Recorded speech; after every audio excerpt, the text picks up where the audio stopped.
à tous et bienvenue sur la chaîne d'Evans Bookish.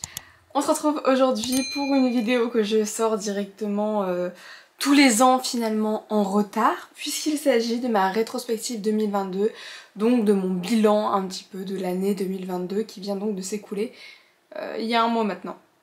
Et pour ce bilan, je me suis dit que j'allais pas faire les choses à moitié. J'ai donc fait les choses en grand puisque je vous ai préparé une présentation de mes lectures 2022.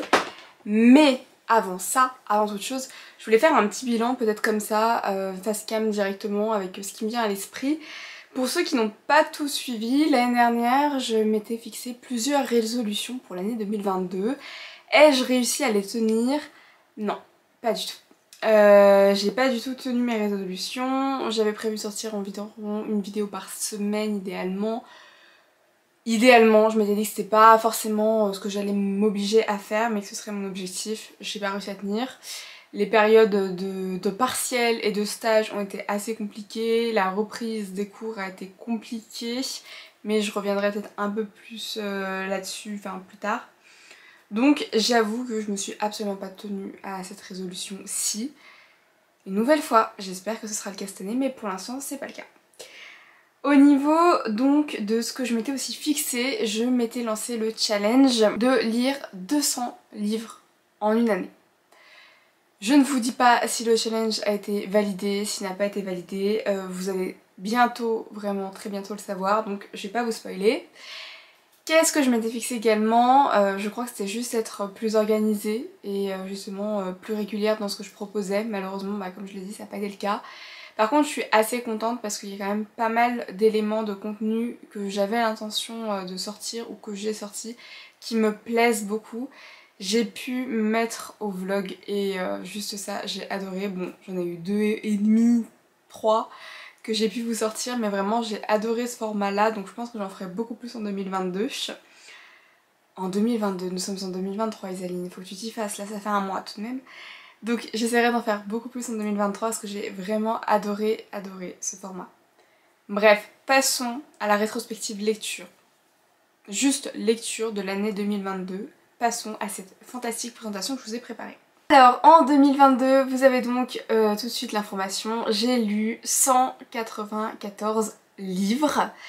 C'est énorme, j'avais jamais autant lu, je crois, de toute ma vie à vrai dire. C'est vraiment impressionnant ce chiffre-là, j'aurais jamais cru pouvoir l'atteindre.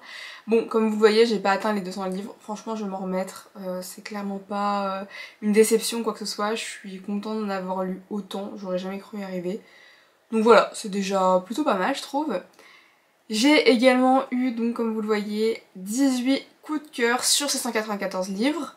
Ce qui prouve que, en fait, même quand tu lis beaucoup, ça veut pas dire que tu auras forcément des coups de cœur. Même si je trouve que j'en ai eu beaucoup cette année. Je trouve ça pas si mal que ça. Et en tout, donc, ça représente environ 77 762 pages lues. Je n'ai aucune idée du temps que ça représente de lecture. Sincèrement, je crois que j'ai même pas envie forcément de savoir combien de temps j'ai passé à lire, même si vraiment c'est une passion, donc tu comptes pas les heures. Mais voilà, c'est mon petit bilan de l'année 2022. 194 livres lus, 18 coups de cœur et 7762 pages lues, c'est énorme. Passons donc à mes lectures par mois, mon petit bilan. Donc dans l'ensemble, je trouve que j'ai été assez régulière quand on regarde comme ça, même si on voit qu'il y a des périodes où j'ai lu beaucoup moins.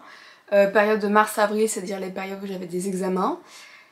Période de septembre, c'est le moment où je vous l'ai dit, j'ai repris les cours et ça a été assez compliqué pour moi de trouver la bonne organisation. Août, pareil, en fait c'est parce que août-septembre, ça a été le moment où j'ai dû me gérer, entre guillemets, tout ce que j'avais à gérer par rapport à tout ce qui m'est arrivé en 2022 et aux bonnes nouvelles plutôt que j'ai eues en 2022 à la fin de l'année. Et du coup en novembre pareil, c'était la période d'examen fin novembre, début décembre, donc ça se voit, ça se reflète très bien dans mes lectures parce qu'en fait c'est les périodes où j'ai forcément le moins lu, en tout cas le moins terminé de livres. Donc voilà. Donc en janvier j'ai lu exactement 24 livres, c'est énorme, mais comme je le rappelle à ce moment-là c'était une période qui était beaucoup plus calme pour moi puisque je n'avais pas beaucoup de cours en janvier. Généralement j'ai une semaine de partiel, c'est tout ce que j'avais, donc en fait j'ai eu beaucoup de temps pour lire au mois de janvier. En février, attention, j'ai lu quand même 35 livres. Je sais pas comment je me suis sortie. Je crois, si je dis pas de bêtises, que c'est parce que j'ai lu des mangas et que du coup je les ai un peu enchaînés et il y avait beaucoup de tomes, ce qui m'a permis d'atteindre ce chiffre assez hallucinant. J'ai oublié de préciser, mais ce que vous voyez en bleu, en fait, c'est le nombre de coups de cœur que j'ai eu ce mois-ci. Donc au mois de janvier par exemple, j'ai lu 24 livres et j'ai eu 3 coups de cœur. Au mois de février, j'ai lu 35 livres et j'ai également eu 3 coups de cœur, comme quoi, c'est ce que je disais, hein, le nombre de livres lus ne correspond pas forcément au nombre de coups de cœur eus. Au mois de février, j'ai lu 6 livres et j'ai eu un coup de cœur. Pareil au mois d'avril, vous voyez les deux périodes vraiment très similaires. Au mois de mai, nous sommes à 21 livres. Juin et juillet, donc juin 20 livres, juillet 18 livres. Avec seulement un coup de cœur pour mai, juin, mais 3 pour juillet. Et 3 également pour août, où là j'ai lu seulement 10 livres. Seulement, hein, c'est une aparté, hein, ça veut pas dire que j'ai pas lu beaucoup. Au mois de septembre, nous avons le droit à 3 lectures, 3 livres lus et un coup de cœur. Donc parmi ces 8 livres lus quoi. Au mois d'octobre, nous avons 18 livres lus et aucun coup de cœur. Aucun du tout, donc rien du tout. Et au mois de novembre, nous avons 9 livres lus et un coup de cœur. En décembre, 19 livres lus et 0 coup de cœur, voilà. Donc comme quoi, c'est vraiment pas représentatif, la quantité ne veut pas dire forcément que j'aurais eu des coups de cœur cette année. Ensuite, passons donc à mes lectures par genre. Donc par genre, on se rend compte, est-ce que c'est si étonnant que ça? Je ne pense pas, mais qu'à 33%, le genre que je lis le plus c'est la romance. Ensuite arrive la fantasy, le fantastique, la jeunesse. Ensuite nous avons donc beat-lit, classique, science-fiction. Je crois qu'à égalité on a manga et roman graphique. Et enfin on a les thrillers et je sais plus, je crois que ça doit être les bandes dessinées qui doivent être ensemble à 1%. Donc voilà, c'est pas les genres, en plus pour moi une BD c'est pas un genre, mais bon bref, ce n'est pas le type de lecture que je lis le plus. Même si je m'y suis quand même assez mis, je trouve, cette année, surtout là en fin d'année, donc j'espère pouvoir continuer sur ma lancée en 2023. Donc voilà, au niveau du bilan livresque, je suis assez contente de moi, je suis contente de ce que j'ai lu, je suis contente de mes lectures, de ce qu'elles m'ont apporté, de ce que j'ai ressenti. Mais je reviendrai plus en détail sur mes coups de cœur dans une autre vidéo. Autre événement que j'ai adoré durant cette année, ça a été forcément de me rendre à différents salons. Alors cette année j'ai pas pu me rendre au salon de Pusignan parce que j'avais cours et donc c'était pas possible, j'ai pas pu me déplacer sur Lyon puisque maintenant je suis sur Paris, donc pas du tout le même endroit. Mais j'ai pu aller au FNR comme vous l'avez vu et à Montreuil, deux salons qui n'ont rien à voir l'un comme l'autre, mais tout de même deux gros salons, deux gros événements. C'était vraiment très sympa à voir, à vivre. Donc voilà, j'ai adoré retrouver tout le monde et vivre ce que j'ai vécu.